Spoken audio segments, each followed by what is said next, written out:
আপনি এগুলো কি ছিলেন? পেঁপে এইগুলো পেঁপে তুললাম। এই পেঁপে কি আপনি নিজে চাষ করেন নাকি? হ্যাঁ, আমার নিজের চাষ করতে। এরকম কয়টা আছে আপনার? এরকম আমার ক্ষেত আছে ২-৩টা, তো আমি প্রায় ১ মাস পর তুলি আরকি। ১ মাস পর তোলেন। এরকম কয় ঝাঁকা পেঁপে তুলেছেন আজকে? আজকে ৫ ঝাঁকার মতো তোলা হয়েছে। এই পেঁপে কিরকম দাম যায়?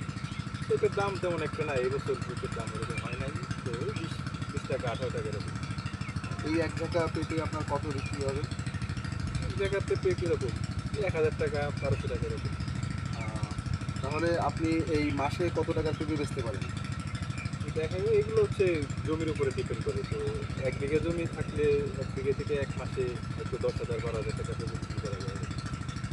মাশাআল্লাহ ভিউয়ার্স, দর্শক উনি পেঁপে চাষ করে প্রতি মাসে প্রায় ১০-২০ হাজার টাকা পেঁপে বিক্রি করে থাকেন।